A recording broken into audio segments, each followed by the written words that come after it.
জুলাই গণঅভ্যুত্থানে হত্যার শিকার মাহমুদুল হাসান মাহাদির পরিবার অর্থাভাবে অসহায় জীবনযাপন করছেন। স্বৈরাচার পতনের আন্দোলনে উত্তরায় বুলেটে মারা যান মাহমুদুল হাসান মাহাদি। বাবা মা দুজনেই অসুস্থ।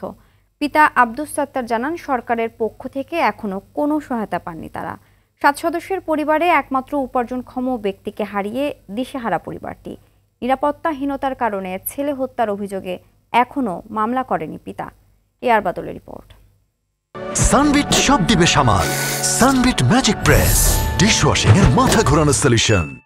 কি পরিমাণ লাশের রাজত্ব, যে লাশের উপর দিয়ে যে আমাদের এই অবৈধ স্বৈরাচার সরকার খুনি হাসিনা আমাদের বাংলাদেশে রাজত্ব করেছে, সেটা বাংলাদেশের মানুষ আজ আর জানতে বাকি নেই।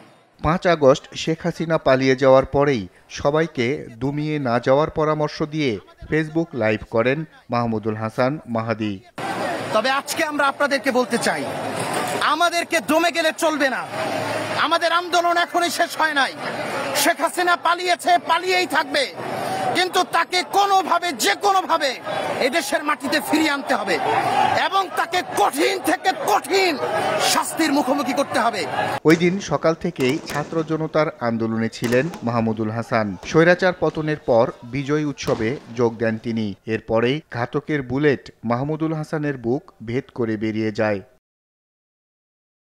মাহমুদুল হাসান ছিলেন কোরআনের হাফেজ, ছিলেন মসজিদের ইমাম ও খতিব।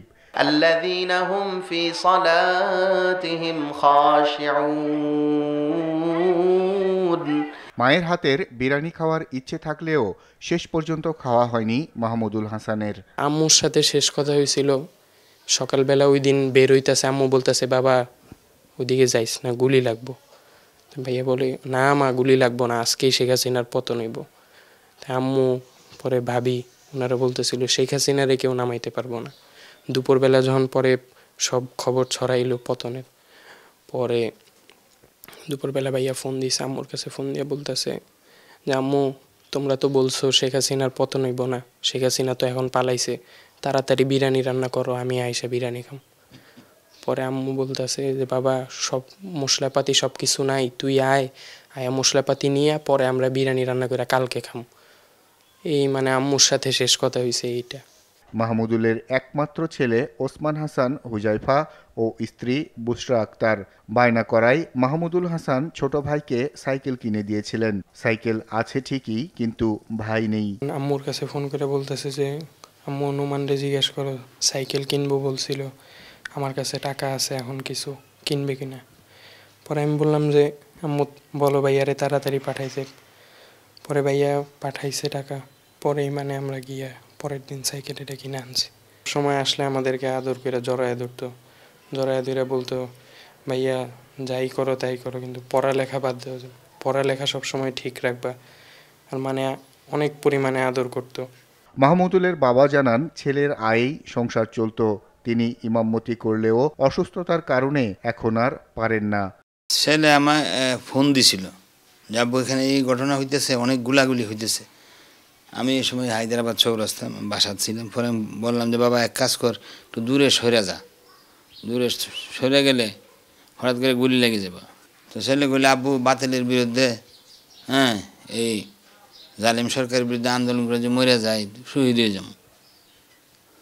তা আমি বলছি, আরে বাবা একটু দূরে সরে যা, হ্যাঁ, ইচ্ছা করে কেন গুলি লাগাইতে।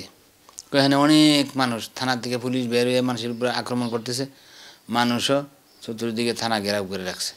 ওই উত্তরা থানার সামনে আসরের পরে ওখানে খুব মারাত্মক গুলাগুলি হয়েছে।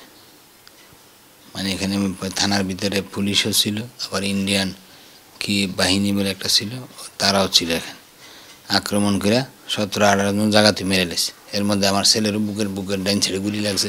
ঘরে স্ত্রীও অসুস্থ, 2 ছেলে 1 মেয়েও লেখাপড়া করছে। আয়ের পথ বন্ধ হয়ে যাওয়ায় চরম বিপাকে পরিবারটি। আমার যে এইটা বড় ছেলে ছিল, তার ইনকামের উপরে আমাদের ফ্যামিলিটা চলতো, কিন্তু সে শহীদ হওয়ার পরে আমি এবং ছেলের মা আমরা সবাই অসুস্থ হয়ে গেছি। আমি তো ব্রেন স্ট্রোক করে পুরো বাম সাইড অবশ্য হয়ে গেছে, এখন কিছুটা সুস্থ আছি।